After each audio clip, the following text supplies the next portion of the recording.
ইনকিলাব মঞ্চ থেকে একজন বলেছে না যে 10 লাখ টাকা দিলেই আমরা ফেসিবাদের দোসর ভাঙতে যাব। এই স্বপ্ন নিয়ে আমরা আসলে রাজপথে নেমেছিলাম এবং মেয়েরাও জীবন দিয়েছে ভাইদের পাশাপাশি, কিন্তু সেই স্বপ্ন আমাদের পূরণ হচ্ছে না। লাকি আক্তার কিন্তু তার সংগ্রামে রাজপথে আছে। লাকি আক্তার হাঁটতে জানে না।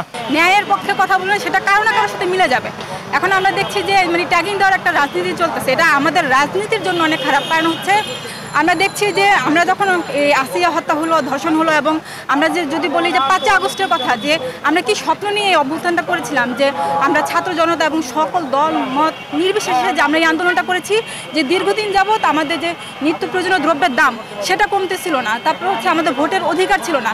আমরা চাচ্ছিলাম যে এই যে গণতান্ত্রিক একটা পরিবেশ সেইটা ফিরে আসুক, যার কারণে কিন্তু এই যে বৈষম্য বিরোধী আন্দোলন সেটাতে কিন্তু সবাই সম্পৃক্ত হয়েছিলাম।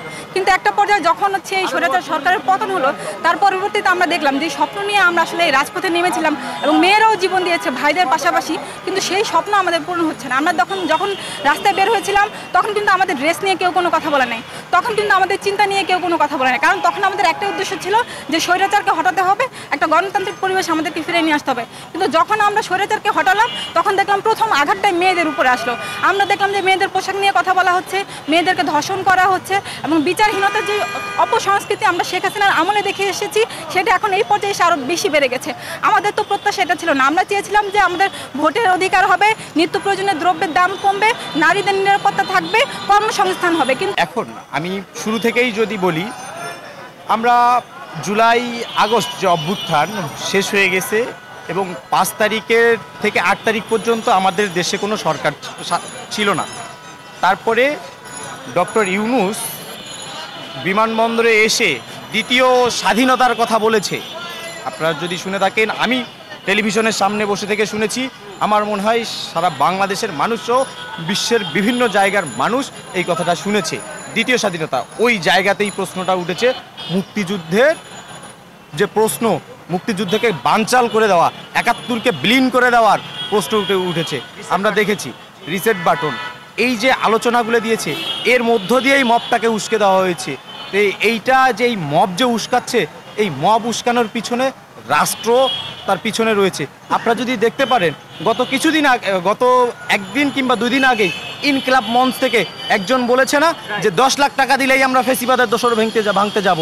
তার মানে কি, এই 10 লাখ টাকা তাকে দিচ্ছে কে? এই সরকার দিচ্ছে, ইন্টারিম গভর্নমেন্ট দিচ্ছে, যার কারণে আজকে তারা এই জায়গায় যাচ্ছে। আজকে ওই জায়গায় যে মব, আমি আবারও বলতেছি যে লাকি আক্তার একটা প্রতিবাদী কণ্ঠ। লাকি আক্তার মানে লক্ষ লক্ষ মানুষের কণ্ঠ, যে কণ্ঠ দিয়ে লাকি আক্তার গণজাগরণ মঞ্চকে তৈরি করেছিল সেই জায়গা। তাই তো লাকি আক্তারকে দমানোর জন্য তারা এইসব ওই 24 ঘন্টা 48 ঘন্টা নামক বিভিন্ন পায়তারা করছে। কিন্তু আপনারা লক্ষ্য করবেন, লাকি আক্তার কিন্তু তার সংগ্রামে রাজপথে আছে। লাকি আক্তার হাঁটতে জানে না, লাকি আক্তার ভয় পড়তে জানে না। লাকি আক্তার পিঠে বহু অসংখ্য লাঠির বাড়ি, টিয়ার গ্যাস, বুলেট অপেক্ষা করে রাজপথে ছিল, আছে এবং থাকবে।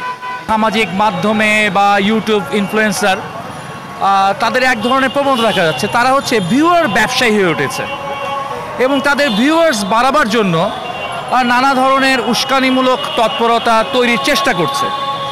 কখনো কখনো সফল হচ্ছে, কখনো কখনো ব্যর্থ হচ্ছে। যেমন আজকের দিনের বিবেচনায় এই প্রবণতা যারা ধারণ করেন সেই ব্যক্তি বিশেষ ব্যর্থ। তবে মাথায় রাখতে হবে, এই গণ অভ্যুত্থান পরবর্তী যে একটা ভলাটাইল সিচুয়েশান রয়েছে, এই সিচুয়েশনে যখন জাতিসংঘের মহাসচিব বাংলাদেশে এসছে, ঢাকা শহরে আসছে, সেই সময় এই ধরনের একটি উস্কানিমূলক যে স্ট্যাটাস বলেন বা ইউটিউবে যে বক্তব্য বলেন, সেটা দৃষ্টান্ত অর্থে বাংলাদেশ বিরোধী। আমি এটা বলবো না যে বাংলাদেশের কমিউনিস্ট পার্টির অফিস বিরোধী।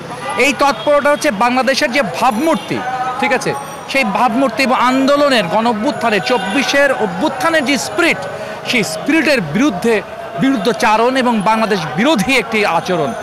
আমি আশা করব এক্ষেত্রে সকলের শুভবুদ্ধির উদ্যোগ হোক, জনসাধারণও যেন আমরা এই উস্কানিতে পক্ষে বা বিপক্ষে কোনোভাবেই গিয়ে আমরা সীমানাটাকে পার না করি।